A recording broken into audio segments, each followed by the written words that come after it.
Assalamualaikum warahmatullahi wabarakatuh.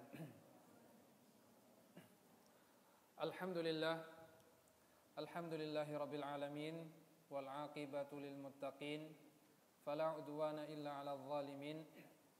Wa ashhadu an la ilaha illallah wahdahu la syarika lah, ilahul awwalin wal akhirin. Wa ashhadu anna Muhammadan 'abduhu wa rasuluh, arsalahu Allahu rahmatan lil alamin. Sallallahu alaihi wa ala alihi wa sahbihi wa man tabi'ahum bi ihsanin ila yaumiddin. Allahumma 'allimna ma yanfa'una wanfa'na bima 'allamtana wa zidna ilman wa hudan wa tuqan ya rabbal alamin. Allahumma ati nufusana taqwaha wa zakkiha anta khairu man zakkaha anta waliyuha wa maulaha innaka ala kulli syai'in qadir. Amma ba'du, ikhwatal iman wal akhawat, a'azani Allah wa iyyakum jami'an. Kembali kita bersyukur dan memuji Allah Subhanahu wa taala atas segala limpahan nikmat dan karunia yang Allah Subhanahu wa taala berikan kepada kita semuanya, sehingga pada sore hari ini kita masih Allah beri kesempatan untuk bisa sama-sama mempelajari dan mengkaji ayat-ayat Allah Subhanahu wa taala. Dan kita tahu bahwa Rasulullah sallallahu alaihi wasallam pernah menyampaikan bahwa khairukum man ta'allamal Qur'ana wa 'allamah. Sebaik-baik kalian adalah orang yang mempelajari Al-Qur'an.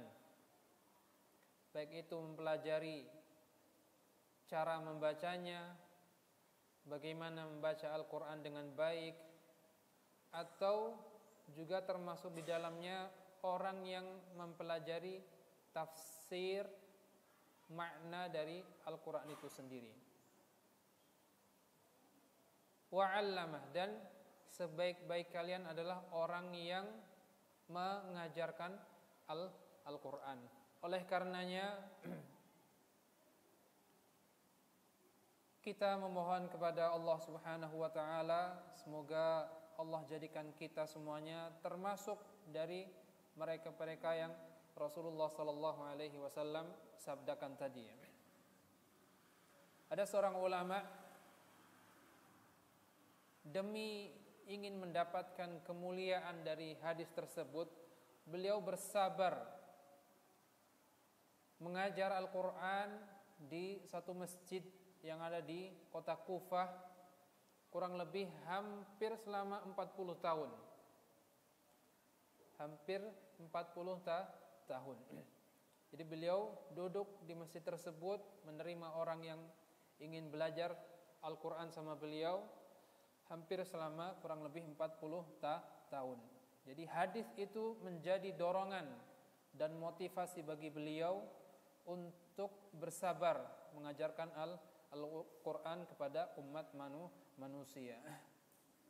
Karena Rasulullah sudah menyatakan bahwa sebaik-baik orang adalah orang yang belajar Al-Quran dan mengajarkannya.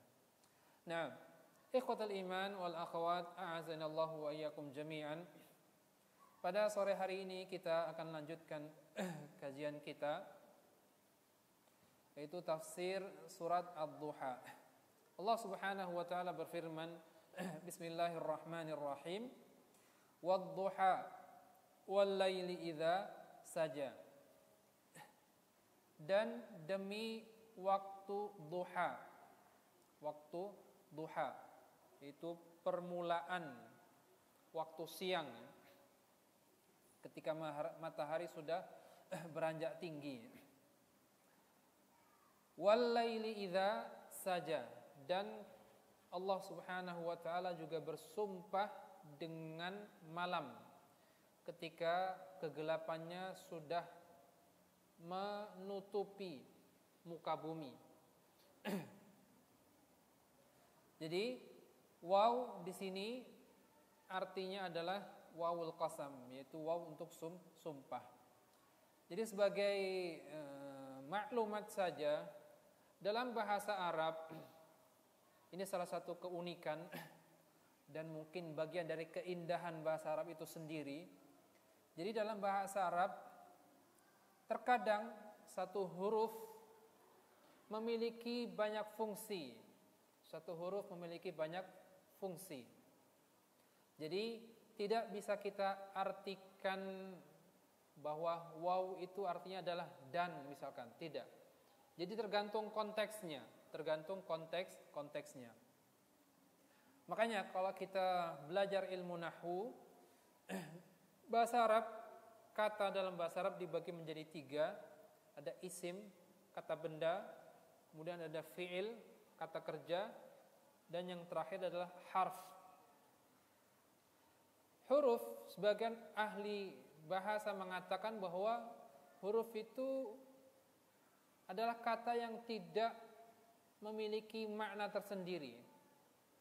Dia tidak memiliki makna tersendiri. Jadi tergantung konteksnya seperti apa, baru muncul maknanya. Misalkan seperti waw. Waw itu bisa berarti wawul ataf, berarti kita artikan dan. Atau bisa juga wawul qasam yang untuk sumpah, berarti artinya adalah demi. Atau wawul ibtida untuk memulai suatu ucapan, perkataan atau kalimat dan lain sebagainya. Atau misalkan ma bisa diartikan artinya adalah apa, istifham untuk bertanya. Atau bisa juga ma artinya nafiyah, yang artinya tidak. Atau bisa juga ma itu artinya mausuliyah, yang artinya yang. Itu kata sambung. Atau bisa juga untuk ta'ajjub. Untuk ta'ajjub. Ma ajmala hadzal qamar, alangkah indahnya bulan ini. Jadi ma di sini tidak artinya bukan apa, bukan yang kata sambung, tapi artinya adalah untuk kata takjub ya, dan lain sebagainya. Itulah salah satu keindahan yang ada di dalam bahasa Arab. Kalau dalam bahasa nahwu itu tanawub.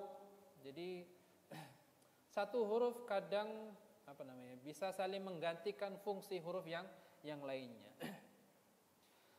Allah Subhanahu wa taala berfirman atau bersumpah dengan 2 waktu tadi ya, waktu siang dan juga waktu malam.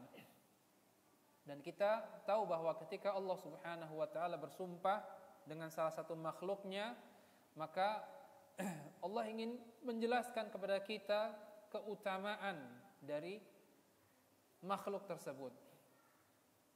Jadi dalam berapa surat yang sudah kita pelajari, Allah banyak bersumpah dengan waktu.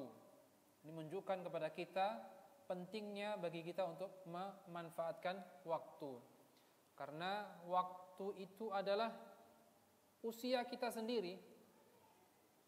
Makanya Al-Imam Al-Hasan Al-Basri mengatakan, "Ya ibna Adam, innama anta ayyam." Wahai anak Adam, ketahuilah bahwa dirimu itu adalah kumpulan dari hari-hari. Idza dhahaba minka yaumun dhahaba ba'duk. Kalau satu hari berlalu dari waktumu, usiamu, maka telah berkurang bagian dari dirimu sendiri. Jadi ini menunjukkan kita semuanya pentingnya kita untuk menjaga waktu dan memanfaatkan, mengisinya dengan hal-hal yang bermanfaat, hal-hal yang akan mendatangkan kebahagiaan kita baik di dunia maupun di akhirat. Nah, Allah Subhanahu wa taala bersumpah dengan 2 waktu tadi. Allah ingin menjelaskan ma wadda'aka rabbuka wa ma qala. Ma wadda'aka rabbuka ay ma tarakaka ya Muhammad. Ya Allah ingin menyampaikan kepada Nabi Muhammad sallallahu alaihi wasallam bahwa Allah Subhanahu wa taala tidak meninggalkanmu wahai Muhammad. Jadi jangan bersedih, jangan khawatir. Dan wama qala, dan tidak pula Allah Subhanahu wa taala itu apa? Wama abghadhaka, dan tidak pula Allah Subhanahu wa taala itu membencimu wahai Muhammad. Yang ada justru sebaliknya. Kita tahu bahwa Nabi Muhammad sallallahu alaihi wasallam adalah makhluk yang paling Allah Subhanahu wa taala cintai. Oleh karenanya Allah Subhanahu wa taala memilih Nabi Muhammad sallallahu alaihi wasallam untuk mengemban amanah menyampaikan risalah agama Allah Subhanahu wa taala kepada umat manusia. Dan Allah Subhanahu wa taala telah mengutus Rasulullah sallallahu alaihi wasallam kepada sebaik-baik umat, yaitu umat Nabi Muhammad. Jadi kita perlu berbangga menjadi umat Nabi Muhammad sallallahu alaihi wasallam. Karena umat Nabi Muhammad sallallahu alaihi wasallam di antara kemuliaan yang Allah berikan adalah mereka adalah umat yang paling pertama kali memasuki surga pada hari akhir nanti dibanding umat-umat terdahulu. Dan Allah Subhanahu wa taala di antara kemuliaan yang Allah berikan kepada Nabi Muhammad adalah bahwa Allah menjadikan Nabi Muhammad sebagai penutup para nabi dan rasul. Jadi tidak ada nabi lagi setelah Nabi Muhammad sallallahu alaihi wasallam.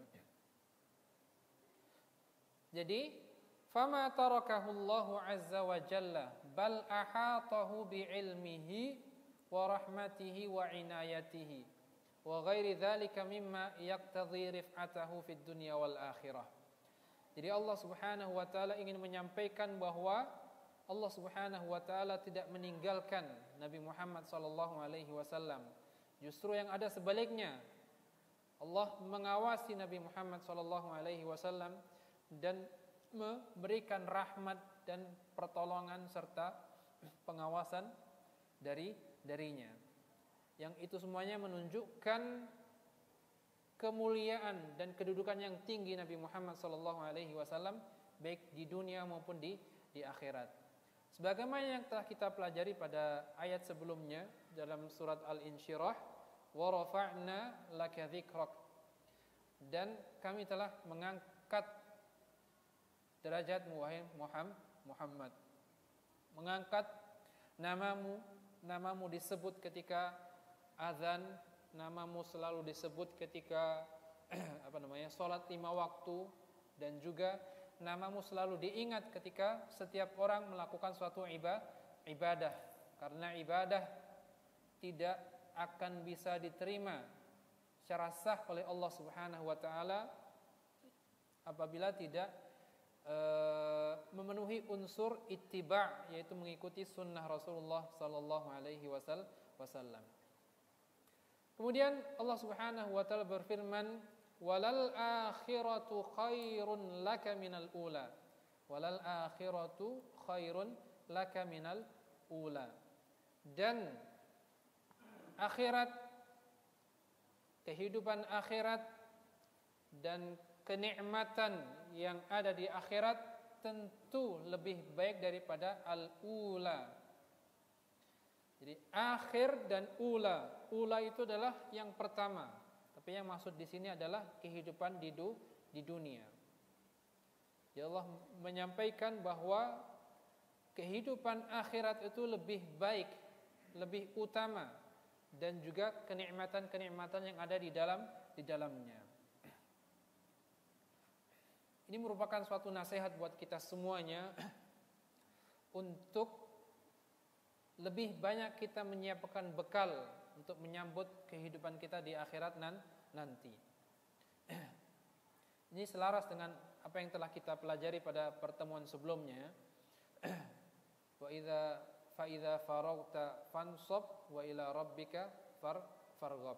Apabila engkau telah selesai dari satu amalan, maka kerjakanlah amalan yang lain, dan berharaplah pahala dan ganjaran dari Allah Subhanahu wa taala atas segala aktivitas yang kita lakukan.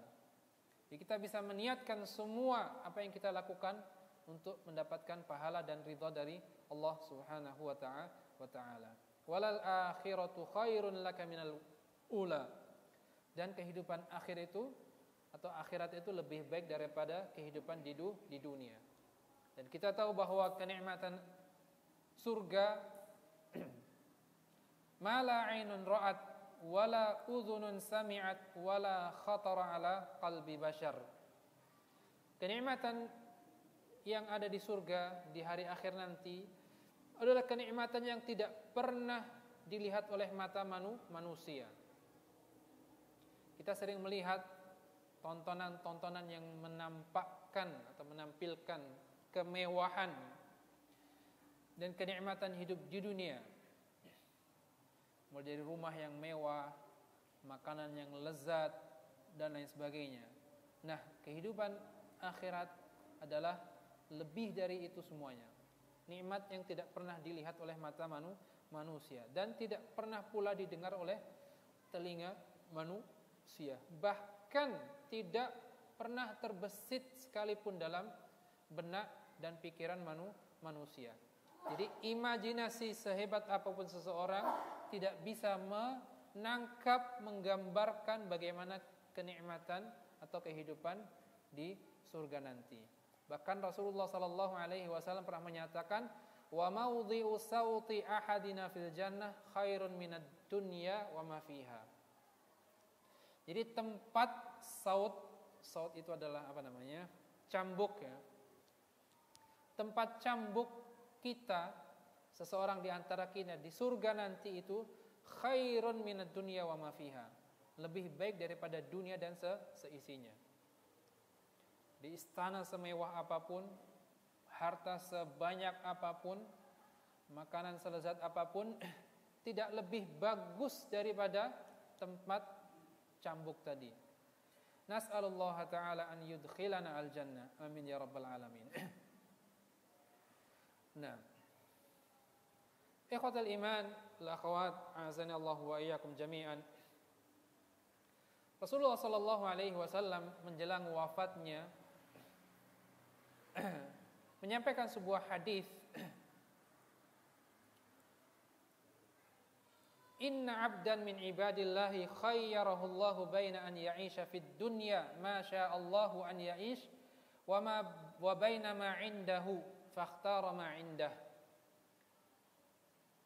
Rasulullah pernah berkhutbah di atas mimbar di hadapan para sahabatnya menyatakan, ada seorang hamba di antara hamba-hamba Allah Subhanahu wa taala yang Allah berikan pilihan antara tetap hidup di dunia atau memilih hidup di sisi Allah Subhanahu wa taala.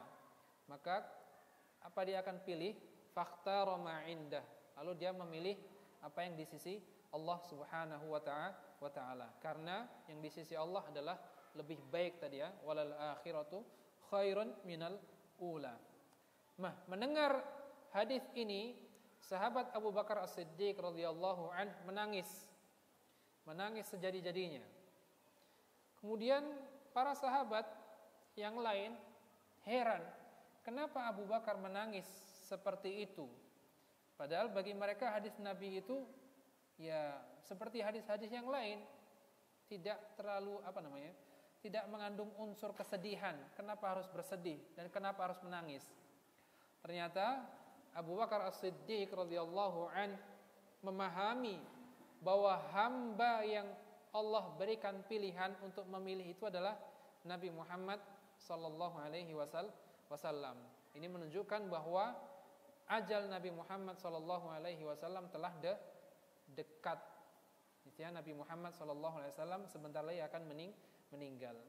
Sebagaimana yang difahami oleh sahabat Umar Ibn Al-Khattab ketika mendengar atau turun ayat idza jaa nasrullahi wal fath, apabila datang pertolongan dan Fathu Makkah. Tidak ada yang memahami di antara para sahabat atau para sahabat memahami secara zahir saja. Adapun Umar menyatakan bahwa ayat ini menunjukkan bahwa sebentar lagi ajal dan wafat Nabi Muhammad SAW akan segera tiba. Nah, kemudian Allah Subhanahu wa taala berfirman, "Wala saufa yu'tika rabbuka fatardha." Di sini Allah Subhanahu wa taala menjanjikan kepada Nabi Muhammad SAW. Tadi ini lanjutan dari ayat sebelumnya tadi ya. Walal akhiratu khairun laka minal ula. Kehidupan akhirat tentu lebih baik, lebih bagus daripada kehidupan di dunia. Wala saufa yu'tika rabbuka fatardha.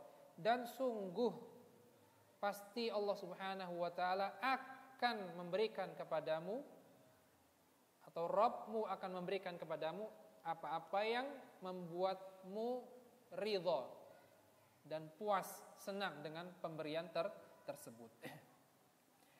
Apa di antara yang Allah Subhanahu wa taala berikan kepada Nabi Muhammad sallallahu alaihi wasallam? Salah satunya adalah al-maqam al-mahmud. Al-maqam al-mahmud. Ini doa yang sering kita baca ketika kita mendengar atau setelah selesai mendengar azan ya. Allahumma rabb hadhihi ad-da'wati tammah was-salatil qa'imah ati Muhammadanil wasilata wal fadilah wab'athhu maqaman mahmuda. Apa itu maqam al-mahmud? Suatu kedudukan yang sangat terpuji, yang dipuji oleh orang-orang terdahulu dan orang-orang yang akan datang. Bahkan kedudukan tersebut tidak bisa dicapai atau diperoleh oleh para nabi-nabi dan rasul sebelum Nabi Muhammad sallallahu alaihi wasallam. Bahkan ulul azmi minar rusul, rasul-rasul yang 5 selain Nabi Muhammad, Nabi Nuh alaihi salam, Nabi Ibrahim, Nabi Musa dan Nabi Isa tidak bisa mencapai derajat tersebut. Apa itu? Itu ketika pada hari kiamat nanti, ketika manusia Allah bangkitkan dan mereka sedang menanti-nanti al-hisab, persidangan dari Allah Subhanahu wa taala, dan mereka merasa galau. Akhirnya mereka mendatangi para nabi, mulai dari Nabi Adam alaihi salam. Mereka meminta kepada Nabi Adam supaya memohon kepada Allah supaya disegerakan al-hisab. Tapi Nabi Adam alaihi salam meminta maaf, aku tidak bisa. Coba kamu datang kepada Nabi Nuh. Akhirnya manusia berbondong-bondong mendatangi Nabi Nuh alaihi salam. Dan Nabi Nuh juga merasa tidak mampu dan meminta maaf. Kemudian memerintahkan supaya datang kepada Nabi Ibrahim alaihi salam. Kemudian sama Nabi Ibrahim tidak mampu dan mengatakan silakan datang kepada Nabi Musa alaihi salam. Dan Nabi Musa sama merasa dirinya pernah berdosa, pernah melakukan kesalahan, sehingga coba kalian datang kepada Nabi Isa alaihi salam. Dan akhirnya Nabi Isa juga tidak mampu, dan akhirnya memerintahkan mereka untuk mendatangi Nabi Muhammad sallallahu alaihi wasallam. Dan disitulah Rasulullah sallallahu alaihi wasallam menerima permintaan tersebut.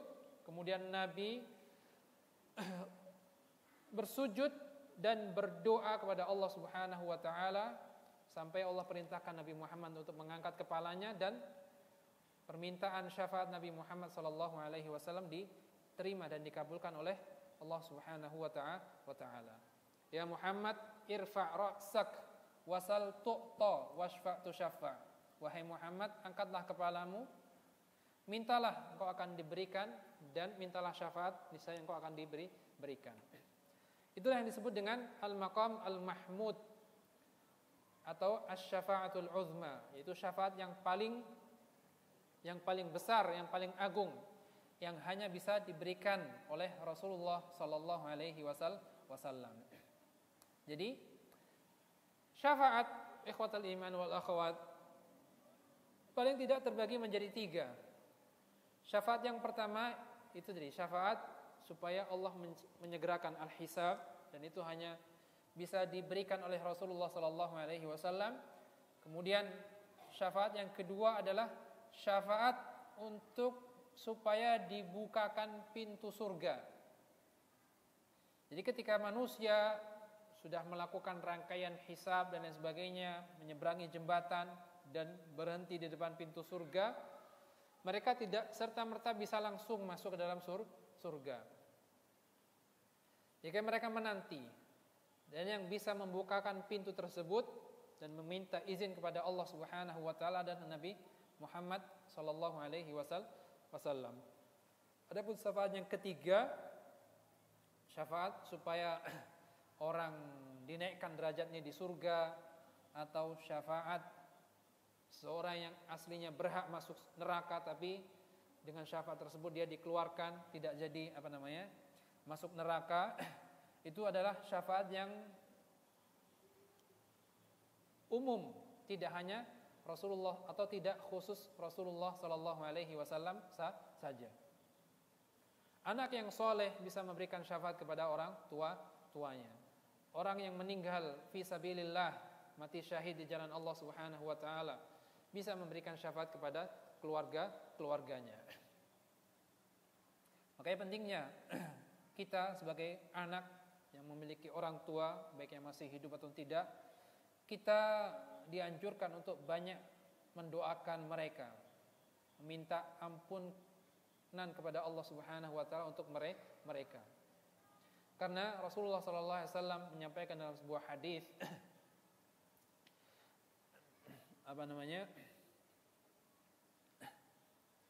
ada seorang yang Allah bangkitkan dan dia merasa ketika berasa di dunia tidak banyak melakukan amal ketaatan, banyak bermaksiat kepada Allah Subhanahu wa taala. Tapi pada hari kiamat Allah bangkitkan dan Allah berikan tempat yang mulia. Kemudian dia heran, bagaimana aku bisa mendapatkan seperti ini? Apa kata Rasulullah sallallahu alaihi wasallam? Apa kata Allah Subhanahu wa taala? Hadza bisababi istighfarika waladika as-salih. Ini adalah dikarenakan istighfar, permintaan ampunan dari anak-anakmu. Makanya kita selama masih hidup, mari kita perbanyak doa untuk kepada orang tua kita. Dan para ulama mengaitkan kesalehan seorang anak itu dengan doa bagi kedua orang tuanya. Jadi Nabi pernah mengatakan bahwa ketika seorang Adam meninggal, semua amalannya akan terputus kecuali tiga hal.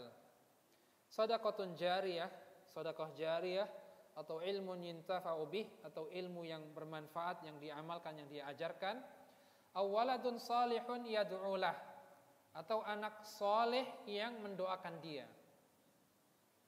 Nah, para ulama mengatakan, jadi ciri karakter seorang anak yang soleh itu adalah, berdasarkan hadis ini adalah anak-anak yang selalu mendoakan orang tuanya. Jadi kalaupun dia rajin sholat, dia rajin puasa, dia rajin sedekah, umroh setiap tahun, haji setiap tahun, tapi kalau dia tidak pernah mendoakan orang tuanya, ayah ibunya, maka dengan hadis tadi para ulama mengatakan bahwa orang seperti ini tidak dikatakan anak yang soleh. Jadi ciri-ciri anak yang soleh adalah anak yang salah satunya adalah selalu mendoakan orang tuanya. Nah, kemudian ikhwatal iman wal akhwat, a'azanallahu wa iyyakum jami'an. Alam yajidka yatiman fa'awa. Bukankah kami mendapatimu wahai Muhammad dalam keadaan yatim, kemudian kami memberikan perlindungan kepadamu, menjagamu. Nah, kita tahu bahwa Rasulullah sallallahu alaihi wasallam ditinggal ayahnya ketika dia masih di dalam perut ibunya, Aminah. Dan kemudian dia ditinggal ibunya ketika dia masih usia 2 tahun. Masih usia 2 tahun. Tetapi Allah Subhanahu wa taala menjaga Nabi Muhammad sallallahu alaihi wasallam dan memberikan atau mengutus di sana orang-orang yang menjaga Rasulullah SAW sebagaimana dia menjaga anak kandungnya, bahkan lebih dari itu. Kita lihat bagaimana Abdul Muttalib menjaga Nabi Muhammad SAW, dan begitu pula pamannya Abu Talib. Bahkan Abu Talib meninggal ketika Rasulullah SAW sudah berdakwah atau mendakwahkan umat manusia kepada agama Islam. Bahkan paman Abu Talib termasuk orang yang mati-matian melindungi Rasulullah SAW ketika Rasulullah SAW berdakwah dan mendapatkan banyak rintangan dan gangguan dari umatnya atau dari kaumnya. Ini adalah bentuk nikmat yang Allah Subhanahu wa taala berikan kepada Nabi Muhammad. Jadi walaupun Nabi Muhammad tumbuh yatim piatu, tidak ada orang tua dan tidak ada ayah dan ibu, akan tapi di sana ada orang-orang yang menjaganya lebih dari penjagaan dia kepada anaknya sendiri. Abu Talib dia seorang pemuka kaum, dia punya semacam singgasana, kursi yang tidak ada orang berani duduk di situ. Nah, ketika Nabi Muhammad SAW duduk di kursi tersebut dan orang-orang Quraisy melihatnya, mereka ingin menjauhkan Nabi Muhammad dari kursi tersebut sebagai bentuk penghormatan kepada Abu Talib, tapi Abu Talib mengatakan jangan, biarkan. Dan saking cintanya Abu Talib kepada Nabi Muhammad SAW. Alam yajidka yatiman fa'awa wa wajadaka dhallan fahada. Dan bukankah Allah Subhanahu wa taala dahulu mendapatimu wahai Muhammad dhallan, tersesat atau bingung, atau di sini dikatakan ghairu alim, tidak tahu. Lianna Nabi sallallahu alaihi wasallam lam yakun ya'lam syai'an qabla an yanzila alaihi al-wahyu. Karena Nabi Muhammad tidak tahu apapun tentang agama Islam, tentang syariat Allah Subhanahu wa taala sampai turun kepadanya wahyu. Kama qala ta'ala wa 'allamaka ma lam takun ta'lam. Dan sesungguhnya Allah telah mengajarimu wahai Muhammad sesuatu yang belum pernah kamu ketahui sebelumnya.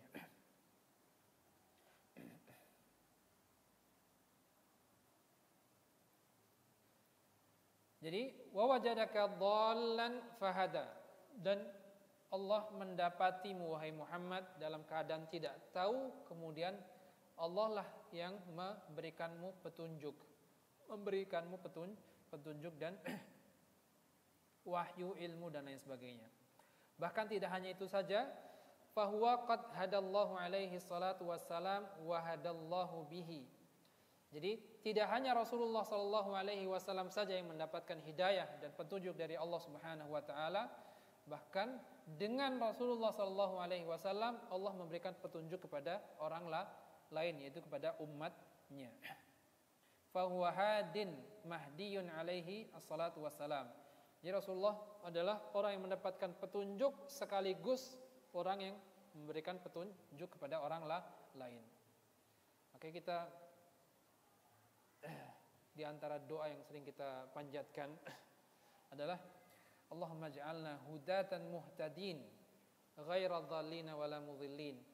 Ya Allah, jadikanlah kami hudatan, orang-orang yang selalu memberikan petunjuk kepada orang lain, tapi bukan sekedar asal petunjuk, tapi adalah petunjuk yang didasari pada ilmu. Hudatan muhtadin, itu kita dapat petunjuk dulu, dapat ilmu dulu sebelum kita memberikan petunjuk kepada orang lain. Ghaira dhallina wala mudhillin, dan jangan jadikanlah kami orang yang tersesat, apalagi sampai-sampai kita menjadikan orang lain tersesat. Nah, kemudian Allah Subhanahu wa taala berfirman, wa wajadaka 'ailan fa'aghna. Dan Allah Subhanahu wa taala mendapatimu wahai Muhammad ailan, faqiran, fakir, tidak memiliki harta, fa'aghna. Kemudian Allah menjadikanmu cukup dan menjadikan umatmu, kaummu merasa dalam keadaan kecukupan. Wa ma aktsara ma ghanimal muslimuna minal kuffar tahta dhilalis suyuf ghanaimu 'azimah katsirah kulluha bisababi hadzal rasulil karim alaihi salatu wassalam hina ihtadaw bihadihi wattaba'u sunnatahu fanasarahumullahu ta'ala bihi wa ghanimu min masyarikil ardi wa magharibiha. Jadi alangkah banyaknya harta yang diperoleh kaum muslimun dari orang-orang kufar ketika mereka menjalankan jihad menegakkan kalimat Allah Subhanahu wa taala. Itu semuanya disebabkan oleh Rasulullah sallallahu alaihi wasallam ketika mereka ihtadau bihadihi, mengikuti petunjuk dan sunnah Rasulullah sallallahu alaihi wasallam, sehingga Allah Subhanahu wa taala memberikan pertolongan kepada mereka dan mereka bisa mendapatkan banyak harta dari muka bumi. Jadi di sini beliau Syekh Muhammad bin Shalih Al-Utsaimin menyebutkan kondisi umat sekarang ketika mereka mulai menjauh dari tuntunan dan ajaran Rasulullah sallallahu alaihi wasallam, yang ada adalah sebaliknya. Kaum muslimin ditindas di mana-mana oleh kaum Nasara, al-Yahud dan lain sebagainya.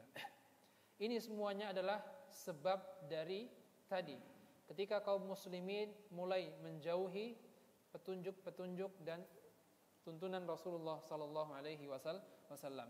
Kalau seandainya kita semuanya kembali kepada syariat dan ajaran Rasulullah sallallahu alaihi wasallam, maka niscaya Allah Subhanahu wa taala akan memberikan pertolongannya dan juga akan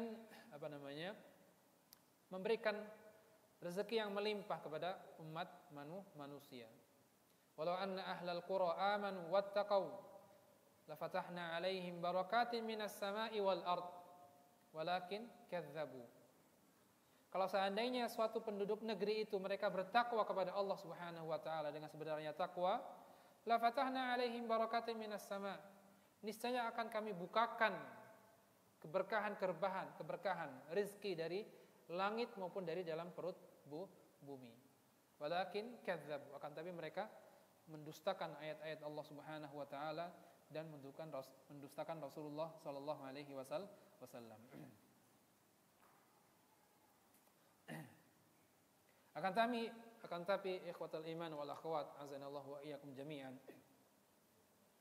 Kalaupun kaum muslimin tidak mau menjaga Islam mereka sendiri, maka akan ada masa di mana Allah Subhanahu wa taala pada sebelum hari akhir nanti akan ada suatu umat yang mereka umat Islam itu akan berasa dalam kemuliaan dan kejayaan, yang mana akan akan terjadi peperangan di mana kaum muslimin akan membunuh orang-orang Yahud, dan mereka akan lari menghindar dari kaum muslimin. Dan ketika mereka bersembunyi di bawah pohon, di belakang batu tersebut akan mengatakan kepada seorang muslim, "Wahai muslim, ini di bawahku, di belakangku ada seorang Yahudi, bunuhlah dia." Dan itu nanti terjadi sebelum menjelang hari kiamat nanti. Nah,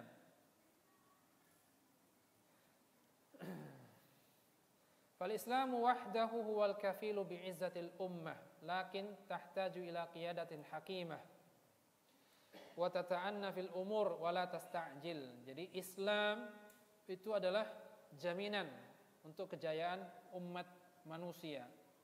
Akan tapi butuh seorang pemimpin yang bijak, yang bisa menempatkan sesuatu pada tempatnya, dan orang yang sabar, tidak tergesa-gesa, karena mengubah manusia itu tidak semudah membalik telapak tangannya.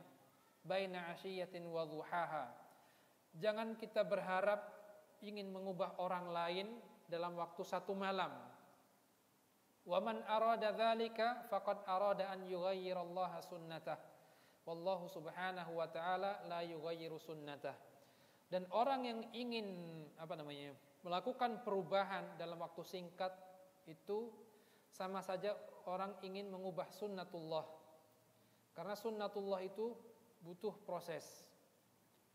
Makanya ini ada satu faedah yang baik, yang bagus buat kita semuanya sebagai seorang pendidik adalah kita ketika kita mendidik anak-anak didik kita, para santriwati, kita jangan berharap dengan sekali kita menyampaikan nasihat kepada mereka, mereka bisa berubah dalam hitungan menit atau hitungan malam, 1 hari 2 hari. Tidak, kita harus bersabar.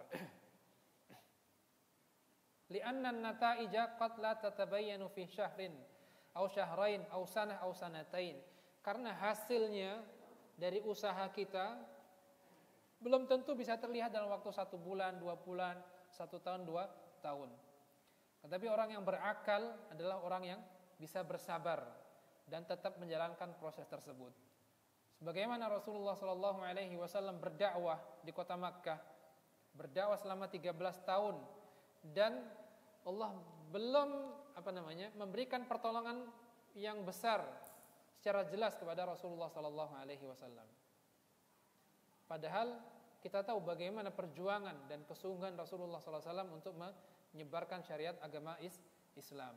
Tapi pengikutnya masih sedikit saja. Tetapi Rasulullah SAW bersabar dan tetap menjalankan kewajiban tersebut hingga ketika tiba masanya Allah memberikan pertolongan fathan mubina kepada Rasulullah SAW. Kemudian Allah Subhanahu wa taala berfirman, fa ammal yatima fala taqhar. Adapun orang-orang yatim, janganlah engkau sekali-kali menghardik mereka. Ini sebagai bentuk muqabalah. Jadi semacam mana muqabalah. Ini adalah bukan kebalikan ya, Jadi ketika Rasulullah SAW menyatakan bahwa Allah mendapati Nabi Muhammad dalam keadaan yatim dan Allah yang menjaga beliau, maka sebagai bentuk timbal balik dari nikmat yang Allah berikan kepada Nabi Muhammad, makanya engkau ketika mendapati anak orang-orang yatim yang ditinggal meninggal orang tuanya, maka jangan sekali-kali engkau menyakiti mereka. Yang ada justru sebaliknya, kita diperintahkan untuk memuliakan mereka dan berlaku baik kepada anak-anak al-yatim, dan ini termasuk dalam ajaran agama Islam. Li'anna al-yatim alladhi mata abuhu qabla an yablugh munkasirul khatir yahtaju ila jabrin yahtaju ila man yusallihi. Karena orang yatim, orang yang meninggal ditinggal abinya ketika dia masih kecil, mereka hatinya bisa dikatakan hancur, butuh ada orang yang menambal kerusakan tersebut atau keretakan tersebutnya. Perlu ada orang yang bisa menghibur mereka, memberikan kasih sayang kepada mereka. Nah, wa ammas sa'ila fala tanhar, hadza fi muqabil wa wajadaka dhallan fahada. Adapun orang-orang yang bertanya, meminta ilmu kepadamu wahai Muhammad, maka jangan engkau fala tanhar,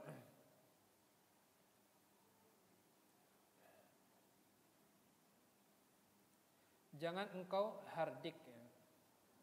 Tadi fala takhar, jangan berlaku sewenang-wenang. Kalau fala tanhar, jangan engkau hardik. Jangan bersikap kasar kepada orang yang bertanya dan meminta ilmu kepadamu, karena engkau memiliki ilmu tersebut bukan karena kehebatanmu, tapi karena itu adalah karunia dari Allah Subhanahu wa taala. Wajadaka dhallan, Allah yang mendapatmu dalam keadaan tidak tahu, dan Allah yang memberikan petunjuk. Ini teguran buat kita semuanya sebagai seorang guru, orang yang pernah belajar, dan sekarang kita dalam posisi mengajarkan ilmu tersebut kepada orang lain. Jadi kalau ada santri yang datang kepada kita bertanya, maka janganlah kita bersikap kasar menghardik mereka. Masa kamu gitu aja nggak tahu, misalkan seperti itu. Jadi kita harus bersikap lemah lembut kepada mereka dan menjelaskan kepada mereka tentang ilmu tersebut. Karena menyampaikan ilmu itu adalah semacam kita memiliki perjanjian dengan Allah Subhanahu wa taala. Wa id akhadallahu mitsaqal ladzina utul kitaba latubayyinunnahu lin-nas wa la taktumunah. Dan Allah telah mengambil perjanjian dari orang-orang yang diberikan Alkitab, yaitu al-ilm, latubayyinunnahu lin-nas. Engkau harus menyampaikan ilmu tersebut. Wala taktumunah, dan jangan engkau pernah sekalipun menyimpan ilmu tersebut. Engkau pelit, tidak mau membagikannya. Ada satu kisah menarik ya, saking terkait masalah ini. Ada pernah diceritakan satu dosen di Saudi Arabia sana, saking dia takutnya terhadap ayat ini, bahwa kita harus menyampaikan ilmu dan tidak boleh menyimpannya, menyembunyikannya. Dosen ini ketika dalam ujian, ketika dia mengawas atau keliling, ditanya sama mahasiswanya dengan pertanyaan-pertanyaan yang ada di dalam soal ujian. Wahai Syekh, apa maksud ini misalkan, atau apa arti ini? Dan dia tadi saking khawatirnya terjatuh dalam ayat ini, takut menyembunyikan ilmu, jadi semua yang ditanyakan mahasiswa dijawab. Jadi senang mahasiswanya kalau ada dosen seperti itu. Ini hanya tadi ya, kisah menarik ya tentang masalah ini. Makanya sebisa mungkin ketika kita masa ujian jangan keliling ya. Tapi kita ditanya menyembunyikan ilmu nanti. Nah, dan juga masuk dalam ayat ini adalah orang yang meminta harta ya, sa'ilul mal. Jadi ketika ada orang datang meminta kita, janganlah kita bersikap kasar atau menghadang mereka, karena harta yang kita peroleh itu semua adalah pemberian dari Allah Subhanahu wa taala.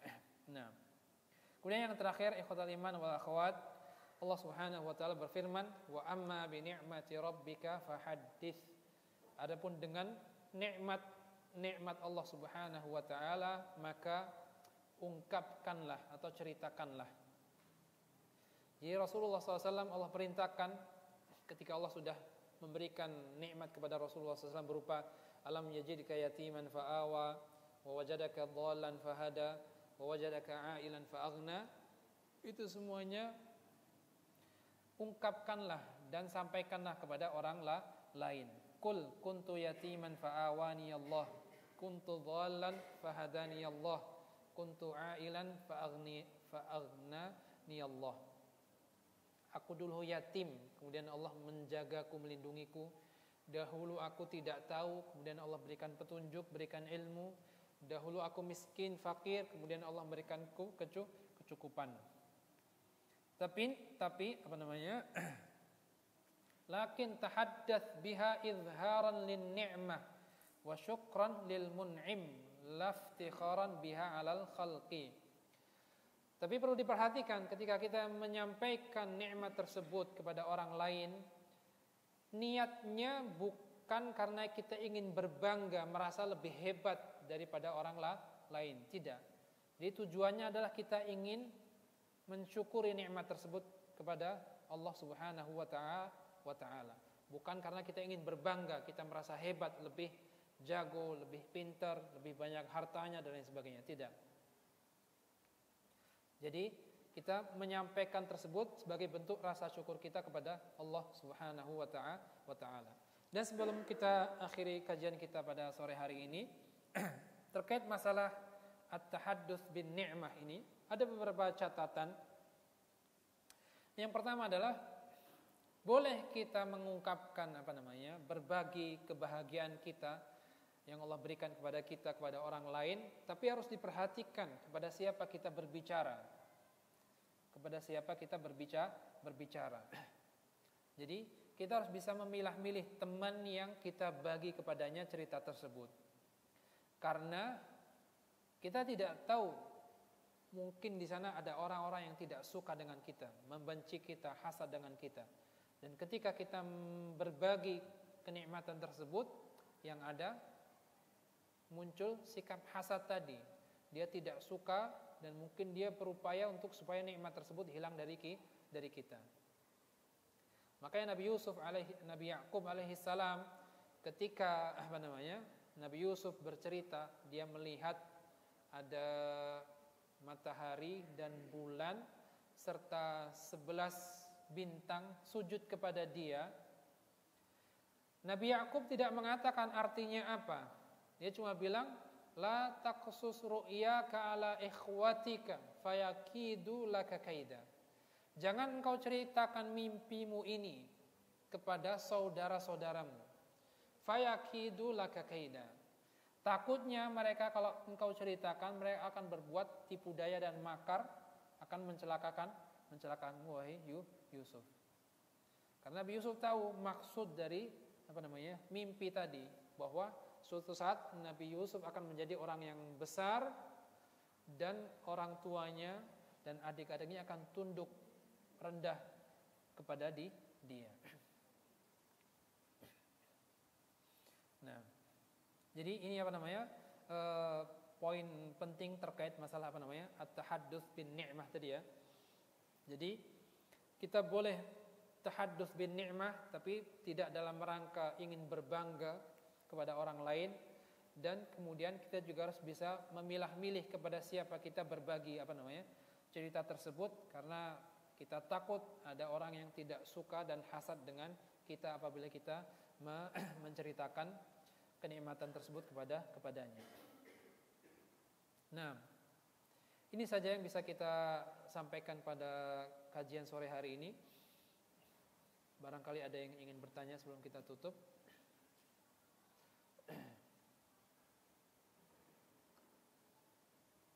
Apabila tidak ada pertanyaan, kita cukupkan kajian kita pada sore hari ini. Semoga apa yang kita sampaikan bisa menjadi ilmu bermanfaat yang bisa kita amalkan dalam kehidupan sehari-hari kita. Dan kita memohon kepada Allah Subhanahu wa taala supaya diberikan kekuatan dan keistiqomahan untuk selalu bisa dekat berinteraksi dengan Al-Quran dan menjadikan Al-Quran sebagai sahabat kita setiap harinya. Dan kita memohon juga kepada Allah Subhanahu wa taala keikhlasan dalam segala amal perbuatan, dan kita juga memohon keistiqomahan hingga ajal menjemput kita, amin ya rabbal alamin, sehingga Allah mewafatkan kita semuanya dalam keadaan muslim, amin ya rabbal alamin. Subhanakallahumma wa bihamdika asyhadu an la ilaha illa anta astaghfiruka wa atubu ilaik. Wa sallallahu wa sallama ala nabiyyina Muhammad wa akhiru da'wana anil hamdulillahi rabbil alamin. Assalamu alaikum warahmatullahi wabarakatuh.